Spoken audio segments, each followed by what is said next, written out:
Welcome back, fail-safe investors. Welcome to another edition of Battle of the Brands. And if you're new to my page, welcome to Fail-Safe Wealth. My name is Terry, and you're about to see something amazing. Just wait. Let's go.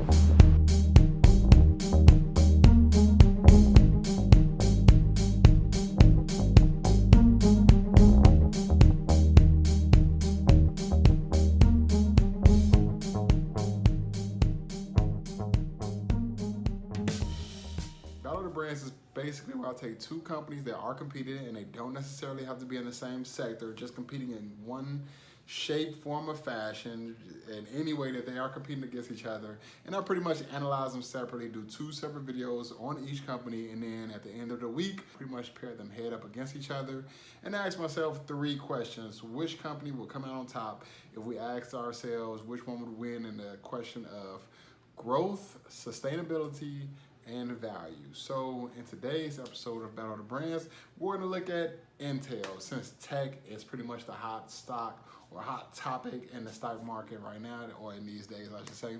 We're gonna look into a tech stock, Intel. So Intel, ticker symbol INTC, is selling for around like 58 to 60 bucks a share right now. Has a market cap of about 248 billion. Crazy, right? 248 billion. Has a earnings per share of about $5.16, a price to earnings ratio of 11.30, and a dividend yield of 2.26. So they do pay a dividend, even though I would probably say that this is a growth company just because they are still growing, and that's only because when it comes to technology, there is always something new. These companies should always stay innovative and always be coming up with something new, and Intel should definitely be leading the wave with that. So let's look at Intel. So what do we know about Intel? Intel is the world's second, not first, but the world's second largest semiconductor maker. Now, how the business operates is about 55% of the revenues come from like the desktops and laptops, and about 29% come from like the servers and other bigger platforms for the chips they make for those. And they also offer like software, but that's like 4%. And then like other little things right here in their business segment that pretty much adds up to a revenue of about $75 billion. But I don't want to dive too deep, so let's just keep it simple. We'll deal with the majority of how this company generates revenue, which is from its microchip, or we could say semiconductors, that they use in like laptops and desktops and things like that of that nature. So Intel, for the last 15 years, has had a very intimate relationship with Apple. And they was Apple's pretty much go-to when they needed chips for like the MacBooks or their laptops and desktops and things like that. Now, recently, Apple has announced that Apple will switch from Intel, or I should say transition from Intel, starting at the end of this year into their own microchips or chips or semiconductors or whatever processors in their own MacBooks, laptops, desktops, and things of that nature. Now, if you don't know the details between that relationship, if you don't know the details with Intel, you might think that that would really hurt Intel's bottom line. Now, I'm not gonna lie, I thought that in the beginning also. I thought like, God, I know like Intel should be losing a lot of money from that. But when you look, Intel lists that Apple only accounts for 2 to 3% of its revenue for the chips. So they're not really losing that much money. I think they said like $2 billion. What the freaking do? So, or that's at least how Intel make it seem like it's nothing. We'll just write that off. But Intel still, even without that deal, that just shows a direction that Intel is going in. In my opinion, I would say that Intel has become complacent in being in that top number 1, number 2 spot.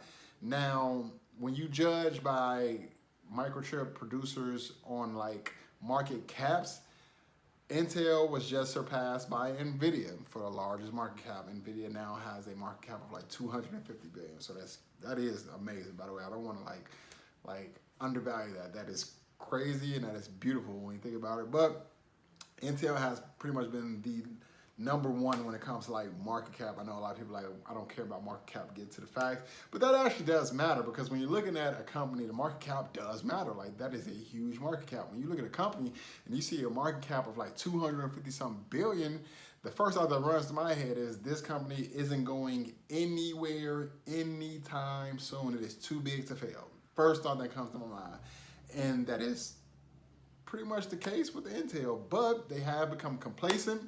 And they do have a lot of competitors in their field, not just NVIDIA, Texas Instruments, AMD, which I've invested in the moment. And I have mentioned in a video that I've invested in AMD, Microdynamics, I think the name of the company, and I didn't take a loss on that investment. Let's just say I jumped out before the rocket took off, and we'll just leave it at that. But a lot of my friends that do know about these type of things, like graphic cards and all of that type of stuff, have been telling me that AMD is the man in the streets right now. Like, they are the one that you want. They have chips that are pretty much passing up Intel chips right now. And that means something. Like, I would definitely say that Intel has become complacent, but they are still in the tech sector. They are still the second largest semiconductor producer, so they will still make a revenue. They will still grow. And with them selling at the price point that they are selling at, I can honestly tell you that this company probably will still go up in value. Now, which one would you get a bang for your buck when it comes to value? That depends on the company that I put Intel up against, so we don't quite know the answer to that yet, but stay tuned with me. But you know, we can't just end the video like that. That's just too simple, right? But before we leave this video, there's just one thing that we have to look into just to make this video feel right for, you know, for my soul, you know, things like that. So let's look into the financial statement. Okay, so I may have mentioned earlier in this video that Intel had a revenue in 2019 of $75 billion. I can admit when I was wrong. It was actually $71 billion that they brought in revenue last year. Now, from that $71 billion that they made in revenue in 2019, it was able to keep $13 billion in cash on hand. They have $8 billion in receivables that they have coming to them this year, and another $7 billion in inventory.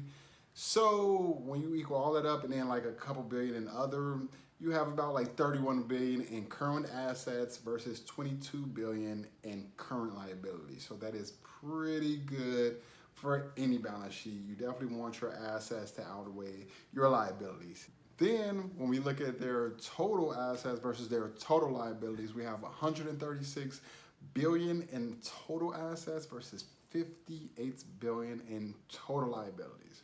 So if this company was to liquidate itself, it could literally pay off all of its debt, have money to pay off all of its bondholders and pretty much its shareholders, and still probably have a little money left over to start it all over again if they wanted to.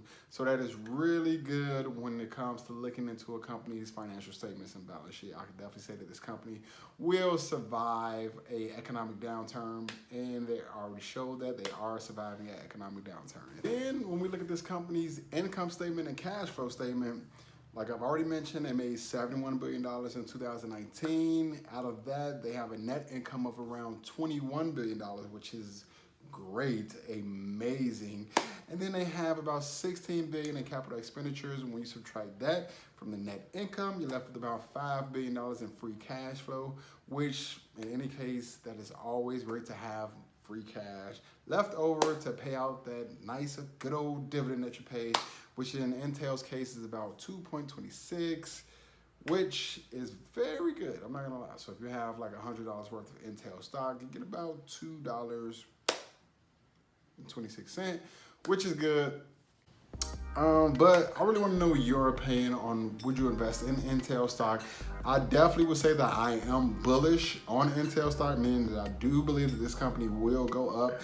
And just because of the sheer size of the company, the position that it's in, it's a safe bet, it pays a dividend, the sector that it's in, it's in the tech sector, so all of those will contribute to this company going up. It's in the S&P 500, it's popular, has a lot of institutional backing, so yeah, this company isn't going under. But I want to know if you're bullish on it though. Like, do you think this company can go up even more? And what do you think the fair value of this company is? Please write it in the comment section down below. But If you like this video, don't forget to hit the like button. If you're new to my channel, hit the subscribe button. And if this is your first time hearing this, listen to me. Let's get it, let's do it.